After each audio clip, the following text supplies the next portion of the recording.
My father had 93 years, but it seemed short.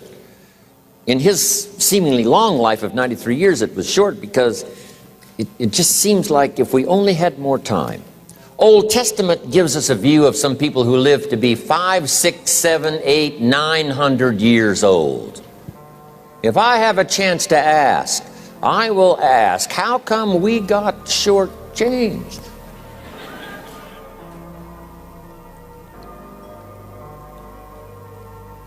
Wouldn't that be a good question if you had a chance to ask? Imagine 700, 800, 900 years to watch generation after generation after generation after generation stay healthy and well. I mean, you gotta be healthy to make it to 900. You gotta take your vitamins.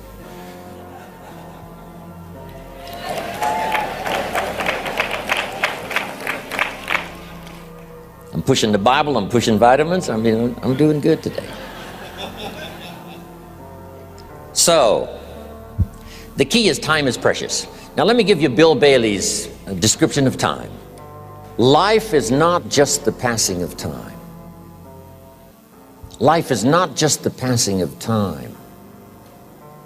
Life is a collection of experiences, their frequency,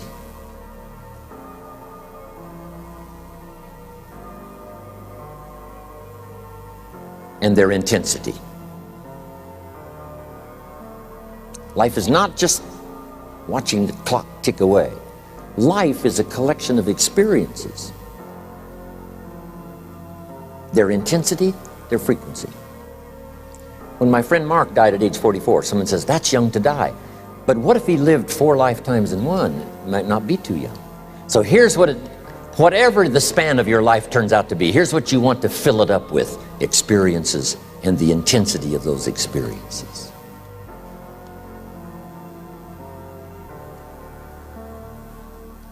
But now let's talk about the management of time. Here's one of the best ones. We covered earlier, when should you start building this hotel? Answer: as soon as you have it finished. Now jot this one down on time management. When should you start the day? As soon as you have it finished.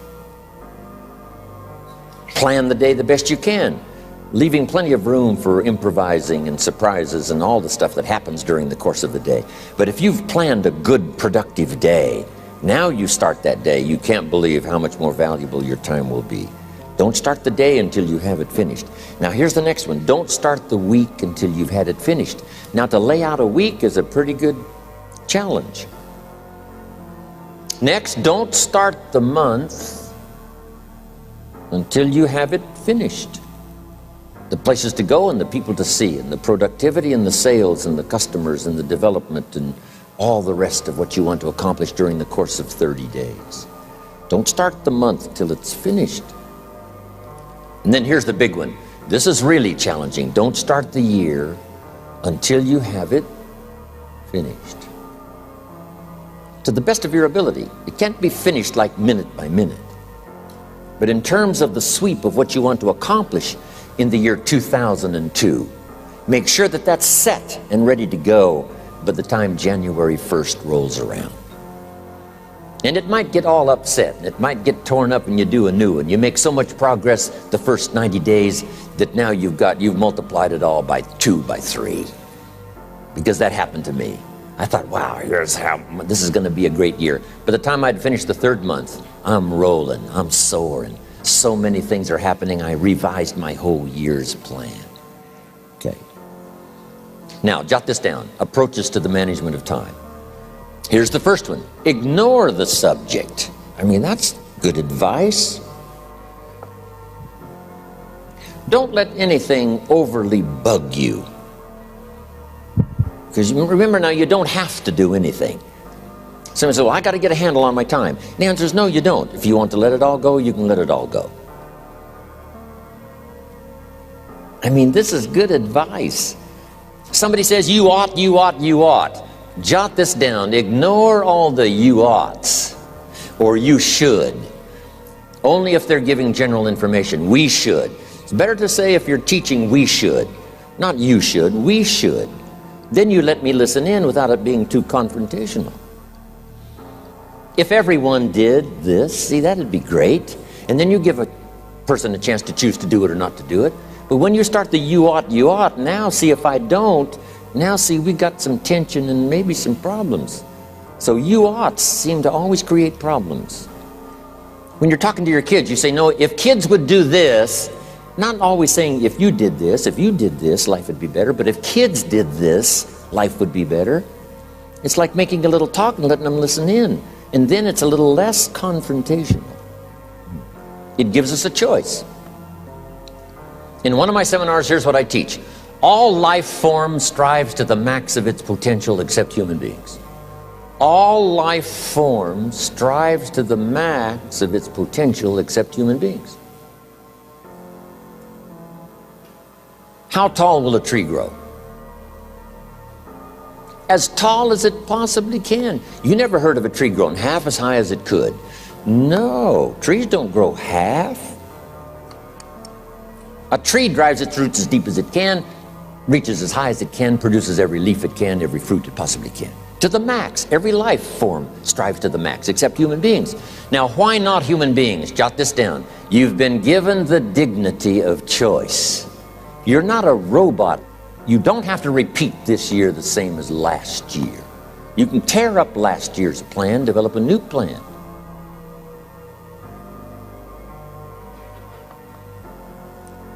So, the dignity of being a human being. Now, here's the choice on being a human being. To be part of all we were meant to be, or to be all. To strive for all, or half, or part, or some. The choice is up to you. To develop one skill or 10 skills. Someone says, well, I'd be happy with just one more language. Well, some say, hey, I'm going to learn 6 or 7. And this is all a matter of choice. And when someone says, no, you ought to learn 4, you've got to resist all that. Because this is personal dignity. And you don't want to destroy someone's dignity by doing all the oughts, and then they feel reluctant to do it. Now we've got problems. So if you want to, just ignore this subject on time management. Now here's the next one. Step down to something easier.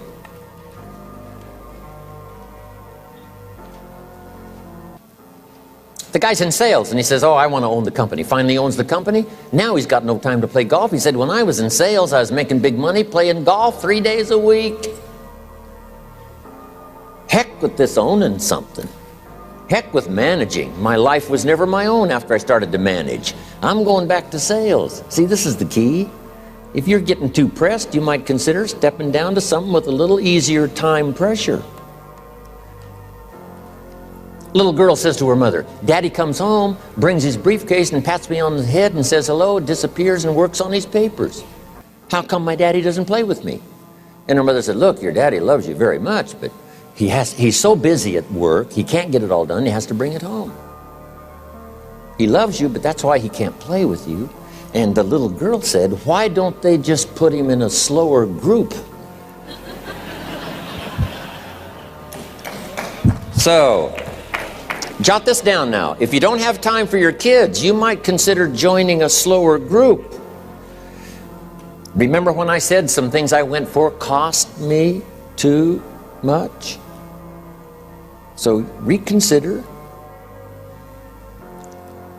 Next key to time management, and that's work longer and harder. But see, there's a limit to that. I almost lost my health the first year. I went so crazy about personal development and achievement. I just went bonkers. You know, I told you I was skinny, but at the end of that first year, I was a walking shadow. And then it suddenly occurred to me, what if I got rich and too ill to spend it? I mean, that was a shocker. So I started, you know, developing a little more reasonable. Because I said, if 12 hours won't do it, I'll work 14. If that won't do it, I'll work 18. I mean, how many hours it takes. And sure enough, it cost me too much. So see, working longer and harder for some might be appropriate. You know, if you're just sitting around not doing that much, this might be good, work longer and harder. But you can only work so hard. Here's the key, not to work harder, but smarter. When you've worked as hard as you can, doing the best you can in terms of physical output in the time, reasonable time. Now here's the ultimate in the management of time, and that is you simply become more skillful. When I first got into sales, You know, I was around people that could get, 9 out of 10, 8 out of 10. And when I first started, I could only get 1 out of 10. But here's what I did. I worked around the clock, so that I would make up in numbers what I lacked in skill. That's good in sales. You got to jot that down. When you're new, you make up in numbers what you lack in skill. Now, when you become more skillful, the numbers can go down because now your persuasive ability and all of that is now so high that you don't need to put as many numbers out. But at first, if you want to compete or if you want to really get good, you've got to put in the numbers. But if you get more from yourself, develop more of yourself, now the time management becomes an easier task. Now here's the next thing. Either you run the project or it runs you. I've found out when you start something, at first you're in charge. All of a sudden, a year later, it's in charge. Some of the companies I started, I'm telling you, I'm in control. A couple of years later, I'm out of control. At first, I've got it on the run. 2 years later, it's got me on the run. Haven't got enough time. I'm dizzy with trying to get it all done. So here's part of the key, and that's to get in charge. Say, I'm going to take charge of my health. One of my albums is entitled, Take Charge of Your Life. Take charge of your time. Take charge of your resources, which we're going to talk about next. Take charge of your health. You're the one that's responsible for it. It's not a requirement of society that you not have a heart attack and take care of your family. That's not a requirement of society, but you must make it a requirement of yourself. Society doesn't require that you build a financial wall around your family nothing can get through. That's not a requirement of society. It's a requirement you impose on yourself to build a financial wall around your family nothing can get through. So impose on yourself this self-development of being in charge, taking charge of your life and your health and your future and your responsibilities and all the rest. Next, reasonable time is enough time to achieve all of your goals. Just jot that down. Reasonable time is enough time. I had to learn that. Reasonable time is enough time.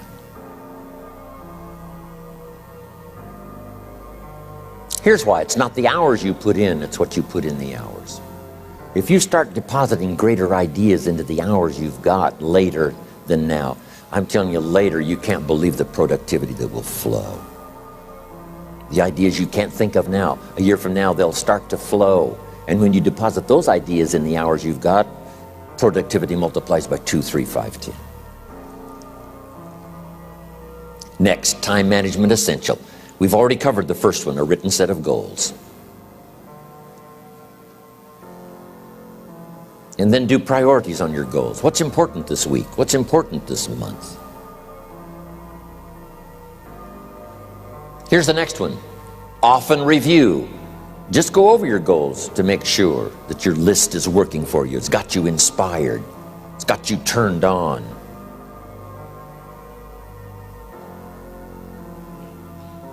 Somebody says, how come you're up so early? Say, if you were headed where I'm headed, you'd be up early too.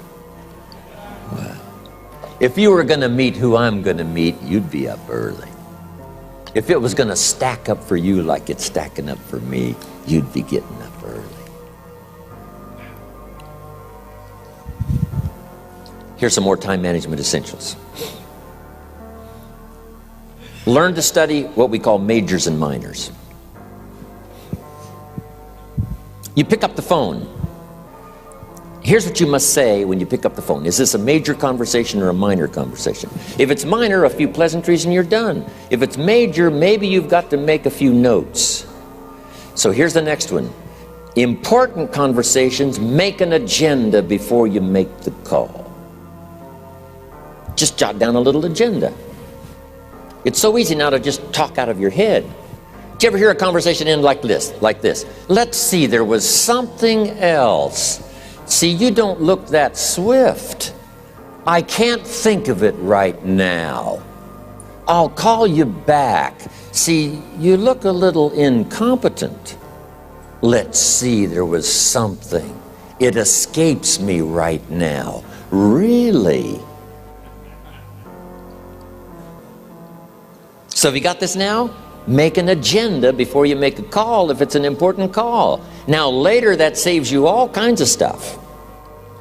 You call John in, the salesman, say, John, remember those 4 things we went over? He said, no, we didn't talk about that. And then you pull out your daytime or whatever, and there's the list you made when you made the call. He said, oh yes, seems like I do remember. And you've got him with your list. If it's just, salespeople especially can talk you out of what's in your head. It's true. No, we didn't talk about that. And if you don't have a little proof, I'm telling you, it's gone.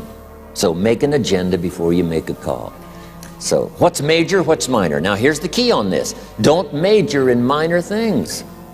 If you take up major time to do minor things, I'm telling you, you'll be behind the curve constantly.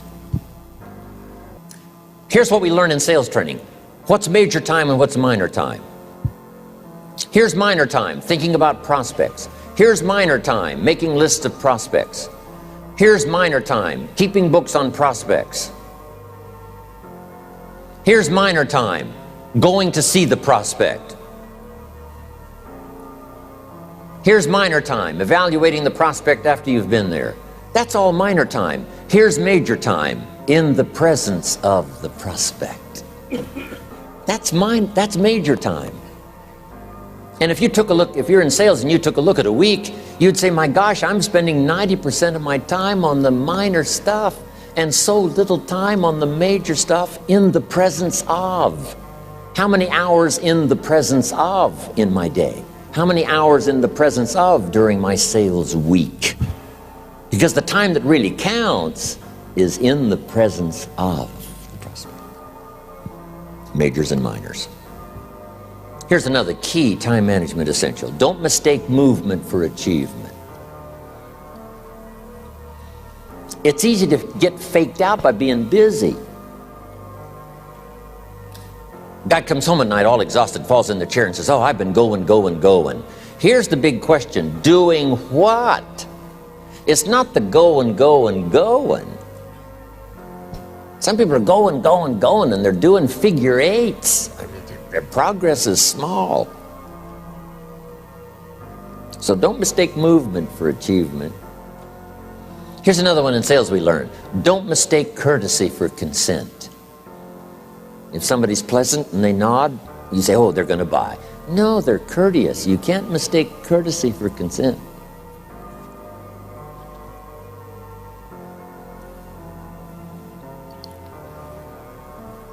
Now here's a big one, concentration. I had to learn this. All those years ago, I'm in the shower trying to compose a letter. Found it turns out to be a strange letter. So here's what I learned to do. Save the work till you get to the office. Save the work till you get to the work. Don't try to get to the office on the way to work. On the way to work, enjoy the way. In the shower, enjoy the shower. Then go to work when you get to work. I found this to be helpful. Concentration. Here's another big one. Learn to say no. I'm telling you, in such a social society we have now, it's so easy to try to be a nice person, saying yes to everything. Find yourself overloaded. Now you got to call and make the, well, gosh, you know, all the time it takes to back out of something that you said yes to too quickly. Here's what might be better. I don't think so, but if that changes, I'll call you. Little things you can use not to overcommit yourself. My friend Ron Reynolds says, don't let your mouth overload your back. It's a good one. Now here's a big one on time management. When you work, work. When you play, play. Don't mix the two. Don't work and play. I used to take my family to the beach and I would bring my briefcase.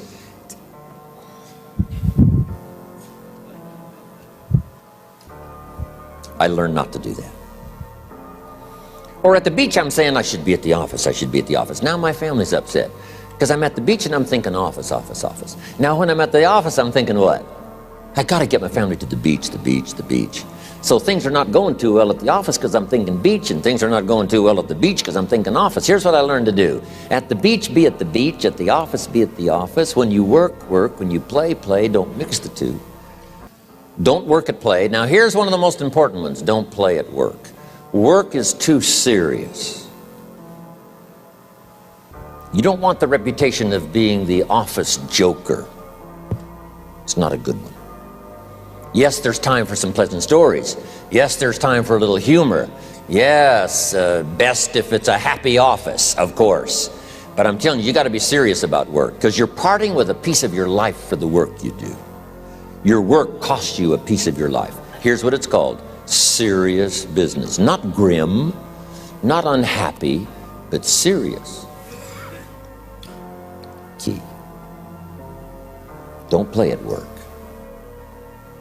The old expression, I don't think we use it anymore, horse around at the office. Play around, play jokes, play tricks. No place, not at the workplace. At the beach, yes. At the bar, yes. Somewhere else, not work. You got to treat work with all due conservative passion, because it's leading you to your future. Here's another key phrase: all work is good. You may not like your job, but if it's the stepping stones to get you to where you want to go, you got to appreciate your job. You don't have to have a passion for your job. Here's the ultimate passion: a passion for incredible success in every department of my life. That's the passion. But don't look down on some menial job you have to do to finally get you to where you want to go. No job is menial. No job is not, no, every job is noble. Training life for pay, making a contribution to society. Next, analyze how you are. And if you have some weaknesses, if you can't, doesn't seem like you can change, here's the key: get it covered. I used to keep promising myself I'd keep the books, keep the books, keep the books. Finally, I gave that up. And back then, it only took me an extra 50, 60 bucks a month for some accountant to keep the books. I said, no, I'm going to save the 50 bucks. You can't believe what I started losing in productivity because I tried to save the 50 bucks. So the key is, a lot of the time you can stay like you are, but just make sure you get it covered. Okay. Next, beware of the telephone and all other systems of communication, especially the telephone at home and systems of communication at home. And here's one of the best lines I've got for you for the weekend: let all communication systems serve you, but don't let them intrude. When it comes time to have dinner with your family, you shut off all systems, unless the ones that can take messages silently. Don't let the phone ring. Don't let anybody intrude, come through the front door nor the back door, nor through the telephone or any other device. So you can't reach John and his family when he's having dinner. The President of the United States couldn't get through. If you develop that kind of a reputation, father, mother, when we have dinner, when we're visiting and have this time with our family, nothing intrudes. So don't let these clever little devices keep intruding. You've got to have a place that's sacrosanct, it's valuable. You don't let anything in for that period of time. Okay. Isn't that good advice? Excellent advice. Here's the next one. Read all the books. You know, I've only got a few notes here on time management, but if you've got some particular challenges, you run a big organization, a big corporation, you've got some challenges, there's plenty of books. Now, here's what's next. Just be more alert to the things that might be stealing your time. Here's why. Time is like capital. You can't let someone steal your seed corn. You can't let someone steal your capital. And you can't let someone steal your time. You must designate your time. And some of the time that you designate, you must not let anyone steal. Casual time, you might let someone intrude and steal a little bit and take a little bit, but not serious time. Key. Next, one of the great time management savers is to learn to ask questions up front. Sometimes you talk to somebody for an hour, and then you ask questions and find out if you would have asked those questions up front, you could have saved yourself an hour. Asking questions up front helps you to get to the problem now. But if you just launch into some discourse, you might waste 30 minutes, waste an hour, when here's what you should have been talking about. After you finished an hour, you say, John, what's really the problem? He said, well, it's something personal. See, that's what you should have been talking about this whole hour. Key. Next, learn to think on paper. Now we're going to take a break. Some ways to think on paper. One, we've covered one. Solving problems. Take it out of your head and put it on paper. Another one is setting goals. Making these lists we've already started. Here's another good way to think on paper. It's a projects book. Each person you're working with and each project you're working on, get a loose leaf binder and a tab and some pieces of paper behind the tab, and do a little continual summary of how it's going between you and that person and between you and that project. I call it a projects book. It is so useful to me. But what's going on between you and this person? When you last got together, what did you talk about? And you got a few notes there. Here's what we talked about the last time we got together. Now when you get together again, you can review that so you'll know better what to talk about. When the president gets ready to travel and he's going to meet some important people, guess what they bring him? All these briefing books. Right? The last time you were with Khrushchev, Kennedy is informed. Here's what he said and here's what you said. Kennedy said, oh, that's valuable. I need to remember that. If a person is important, it's worth a little running account. You might even have a projects book for your children. Here's what's happening between me and my child. We've talked about this, and we've talked about this, and we've talked about this. Next, a day timer. Keeping track of all of your appointments. You know, mine is all filled with, when to catch an airplane and when to do a seminar, and when to sit down and have a conference, all the rest. Next is a game plan. If you've got a house and the insurance is going to come due and some other things are going to come due, you just put it on a spreadsheet and make sure it's taken care of. Key phrase, take things out of your head and put them on paper.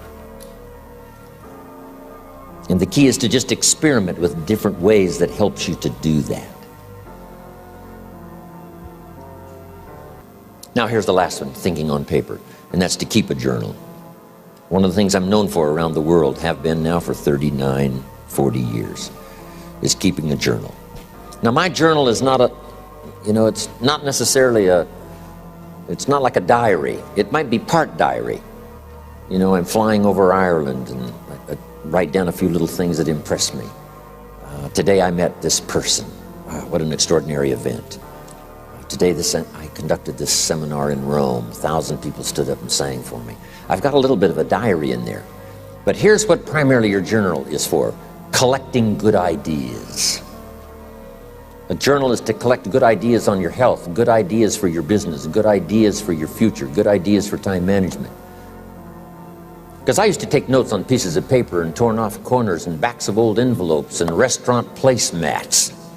And I threw all this stuff in a drawer. It did not serve me well. I finally learned to get a bound copy, right? And just keep a journal, right? If I was here, I had my journal, I'd be taking notes, right? These 2 days in my journal. Now, if you're caught without your journal, you just take the notes when you get back home. You put those notes in your journal, throw the paper away. Because we don't usually go through paper to review. But see, my journals now make up a significant part of my own library. My journal's all reserved privately for my children and my grandchildren. Can you imagine what I've collected over the years? It's unbelievable. There are 3 treasures to leave behind. I think you've already got those notes, right? Here they are. Number 1, your pictures. Don't leave the event unrecorded. It takes only a fraction of a second to say, here's who I was with. When I travel the world, right? We take all these pictures, and here's one of the gifts. People send me the pictures they took of me and them. It's part of the treasures I have on the farm. Incredible. A picture's worth 1,000 words to describe the scene, the emotion, what happened. Say, wow, this was an extraordinary day for me when I met these people. Here's what they told me happened to them when they went to my seminar 10 years ago. Wow. The drama comes back if you've taken the pictures. It's one of the treasures to leave behind when you go. Remember the old photographs that we have now of, 100 years ago, 70, 80 years ago, just a few photographs? What would it be like if you had thousands of photographs of the past, of your history, your mother, your father, grandparents? So change all of that now for your children. Leave all your photographs as a record. Here's what's next to leave behind, and that's your library. The books that changed your life, the books that changed your health, the books that rescued you from oblivion, the books that you passed on to other people, they were so exciting for you, the books that made you financially independent, the books that developed your leadership, the books that gave you wisdom to ponder when things were tough, the books that got you through the winter, the books that helped you to plant in the spring and harvest in the fall. What a treasure to leave behind. If you do that, here's what's for sure. Your books will be more valuable than your furniture.